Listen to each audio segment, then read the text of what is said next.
Very good morning, students. Welcome to Gnan Manji Vidyapit Mova online digital platform. As you know, I am your science teacher Vatsal Trivedi. So अभी हम day 5 के अंदर आ गए हैं. So in last day 4 हमने अलग अलग synthetic fibres के बारे में देखा था. So now हमें अभी हम एक्रेलिक और एक्रेलिक के बारे में देखा था कि किस तरह से एक्रेलिक होता है. सो सिंथेटिक फाइबर के 4 पोर्शन थे, उसके बारे में देखा था. So let's start the today's topic. So before the start, आज का सेशन स्टार्ट करने से पहले let's take small revision of day 4. So let's start it. Yes. So practice question number 2.1 in your SB page number 3. So please open your supplementary book and the question number 2.1, name the following. A synthetic fiber also called a artificial silk called rayon. Answer आएगा rayon, blue line, blue word जो कुछ भी दिख रहे हैं तो वो सारे आंसर है. So the first true synthetic fiber is a nylon. The synthetic fibers made from the ester called polyester. And the last one D is the synthetic fiber that resembles wool is called acrylic. So this is a practice question answer 2.1.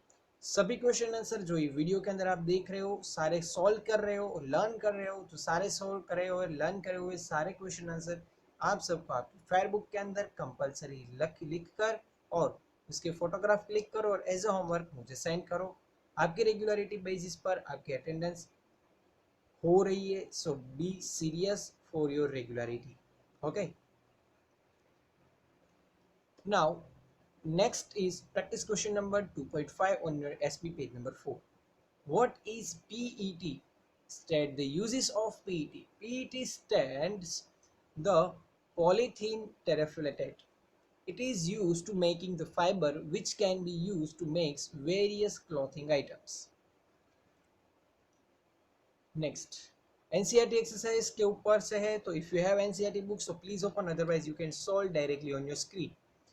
So question number 14 page number 42 पर रहेगा. Manufacturing synthetic fibres is actually happening actually helping conservation of forest. So give your comment on this. So the for making of synthetic fiber we use the chemical as a raw materials, unlike the natural fibers which are the made from the plants and trees. Okay, जो natural fibers हमें chemical है वो natural fibers में से मिलते हैं. So that's why it is helping to conservation of the forest. The grow of plants such as a cotton, we first need to land for the cultivation which is comes from the cutting down the forest. Cultivation क्या होता है वो हमको मालूम है, हमने last starting के पहले लेक्चर के अंदर यानी कि फर्स्ट यूनिट बायोलॉजी के अंदर हमने देख लिया. Hence, the manufacturing synthetic fibers is actually helping the conservation of forest. Now, let's start today's topic, which is plastics. Plastics क्या होते हैं, किससे बने होते हैं, किसके उसको प्लास्टिक बोला जाता है, उसकी क्या क्या प्रॉपर्टीज होती है, उसके बारे में हम ये देखने वाले हैं आज के वीडियो के अंदर. So let's start. We use the objects such as bottle, straws, bag, toys, chairs and many more that are made up of plastics. काफ़ी सारी ऐसी चीज़ें हैं जो हम हमारे आसपास हमारे सराउंडिंग्स होती है वो सारी चीज़ मोस्टली प्लास्टिक से बनी.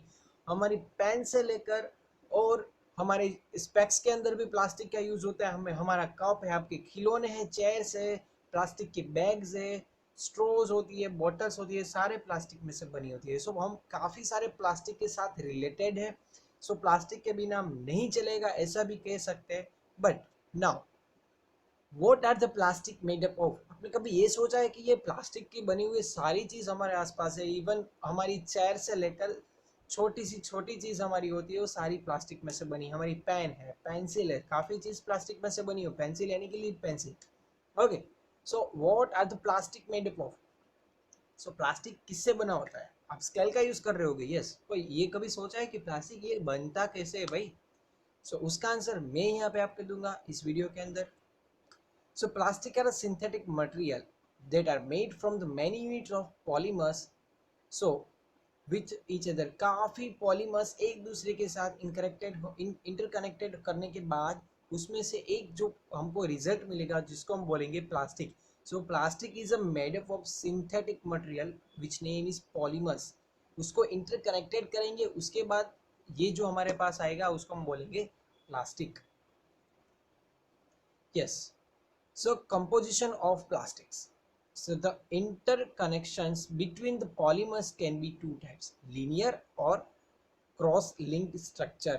दो तरह के प्लास्टिक के अंदर हम क्रॉस लिंक से भी हम उसको बना सकते हैं और लीनियर स्ट्रक्चर भी हो सकता है। लीनियर यानी पर्टिकुलर लाइन के अंदर जो आप फर्स्ट देख रहे हो, क्रॉस लिंक यानी कि दो लाइन के बीच को हम क्रॉस करेंगे, उसको भी हम कनेक्ट कर देंगे। So unit arrange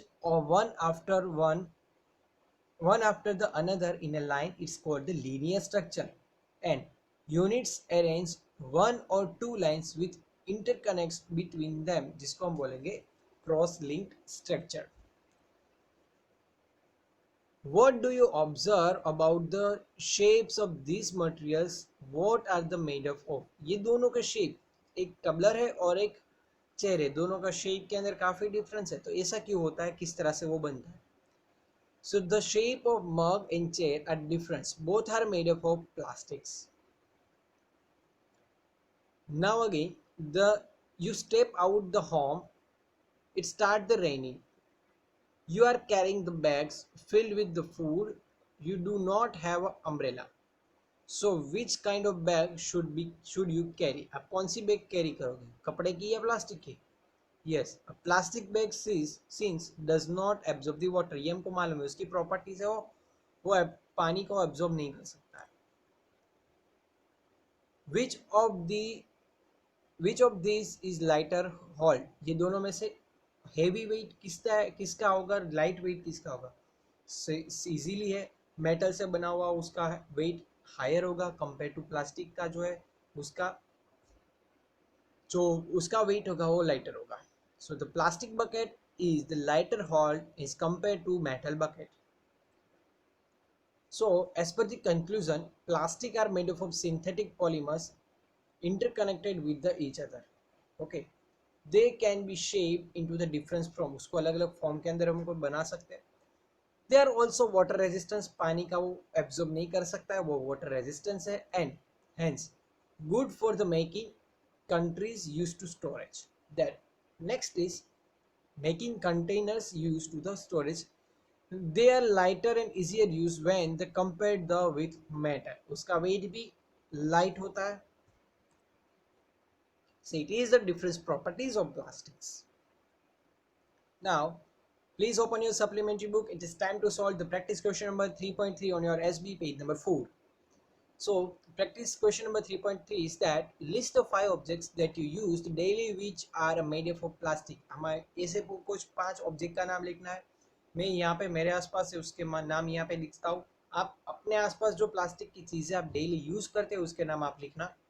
so water bottle, ruler और स्केल, पेन, राइटिंग पैड और टिफिन बॉक्स, ये सारी चीज़ प्लास्टिक से बनी है, मैं डेली यूज़ करता हूँ। सो आप यहाँ पे आप भी लिख सकते हो अपने जो आप यूज़ कर सकते हो। Next question number 3.4 on your same page as before. List 2 objects around you that are made up of natural materials and can be replaced by a plastics. So wooden chair can be replaced with the plastic chair. Then clay pots for plants can be replaced with the plastic plots. तो ये easy रहेगा ना यार, clay का pots होगा और plastic का pots होगा, तो इसको ब्रेक ये जल्दी से लॉन्ग पीरियड तक चलेगा, ब्रेक डाउन नहीं हो जाएगा। और वुडन चेयर, लकड़े की चेयर के अलावा हम प्लास्टिक की चेयर रखें तो वो लॉन्ग पीरियड तक चल सकती है। सेकंड थिंग, उसका वेट भी लाइटर होगा कंपेयर टू वुड चेयर। सो ये काफ़ी सारे बेनिफिट्स रहते हैं। सो ये मैंने 2 ऑब्जेक्ट यहाँ पे लिखे, इसकी जगह आप कहीं और भी लिख सकते हो। ओके, सो फ्रेंड्स, आज हमने एसबी पेज 4 पर से कॉन्सेप्ट टाइम नंबर 3 प्लास्टिक के बारे में देखा और उसकी composition of plastics, linear polymer और क्रॉस लिंक पॉलीमर क्या होते हैं वो भी हमने आज देखा। लीनियर यानी कि एक लाइन के अंदर होता है और क्रॉस लिंक यानी कि दो को बीच में कनेक्ट करने के बाद, आप यहाँ पे स्क्रीन पर भी आप देख सकते हो, आपकी सप्लीमेंट्री बुक के अंदर भी है। और हमने आज प्रैक्टिस क्वेश्चन नंबर 3.3 और 3.4 यहाँ पे हमने कवर किए on your supplementary book page number 4 के ऊपर से। So if any types of doubt please ask me, and जो भी क्वेश्चन आंसर वीडियो के अंदर है सबको कंपलसरी फेयर बुक के अंदर लिख कर क्लिक करो और सेंड करो एज होमवर्क। सो अभी हम यहाँ तक रखेंगे। सो अभी के लिए stay happy, stay home, thank you very much, bye bye and take care. Fun with science, enjoy the science.